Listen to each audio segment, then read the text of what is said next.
Hey guys, and welcome to another episode where today I'll be outlining how to analyse a magazine front cover. This video is designed for both A-level and GCSE in terms of textual analysis, so we're considering magazine terminology, the codes and conventions applied to the medium of magazines. Please do subscribe and turn on that notification bell so you know when more content is going to be released.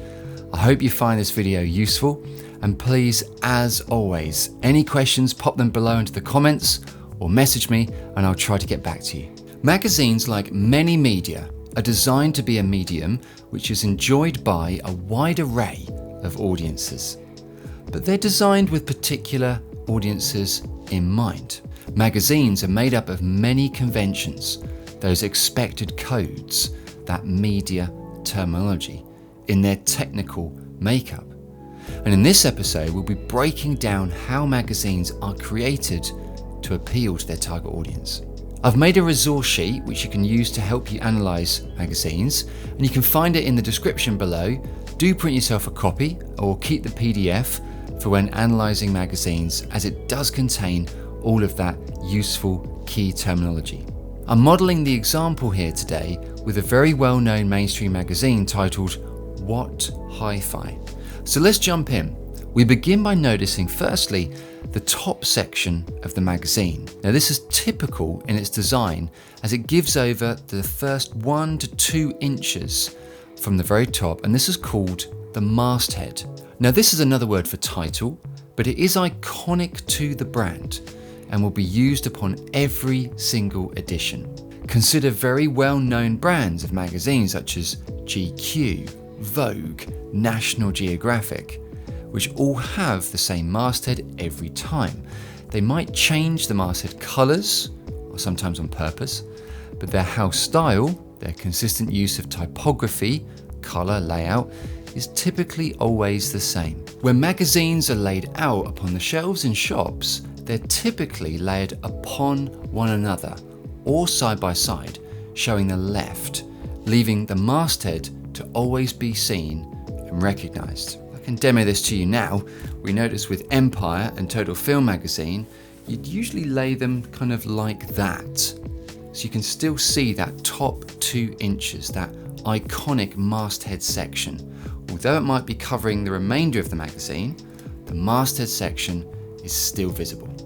That recognition of the masthead for audiences is crucial in being able to spot the brand amongst the competition. A further convention used on magazines is the slogan. Now the slogan is typically placed underneath the masthead area where the magazine will boast about itself, instilling a trust towards the audience.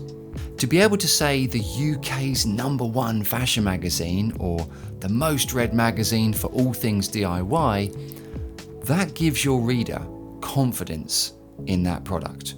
The example here with What Hi-Fi magazine boasts a very bold claim, quote, "the world's #1 home entertainment magazine." Now, as an international selling product all over the world, there must be hundreds, if not thousands, of competing magazines which also cover the topic of home entertainment. TVs, audio, speakers, ratings of amplifiers, etc. For this one magazine to state such a bold claim means either they're being honest, having something within their pages that's clearly better than the competition out there, or they're simply being big-headed. Audiences gain a sense of trust value from that slogan. Would you buy the, quote, second best fashion magazine in the UK? No, you wouldn't. And you wouldn't want to be investing your time and money into said product. You'd want the right information and you want to be buying the right product to suit your needs. Notice as well the use of hyperbolic and superlative language within slogans. Words like best, authority, #1. They'll be very typical within magazine slogans used all over the world. The left third will be an area which typically holds the cover lines, another convention. And these are the main articles within the magazine. This stacks them neatly upon one another, giving the audience a column almost of quick reference material to get a taste of the kind of content they could find inside. Again, magazines would be layered in this way as well, which would allow the left third to be shown when on the shop shelves. A sell line would be extras, which are used as incentives to attract the audience. Consider these competitions, free gifts, or extras which go above and beyond trying to appeal to our audience.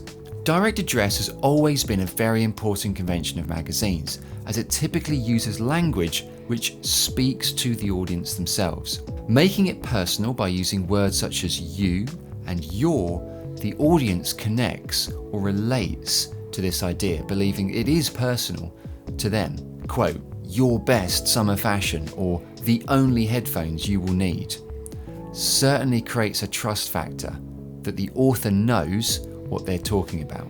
Our example with What Hi-Fi magazine contains personalized language, including meet, how to, providing that intimate instructional value to the magazine, alongside take the plunge, almost asking the audience that rhetorical question, inviting them in to discuss the idea. A further convention to look out for when analysing magazines is the use of puffs.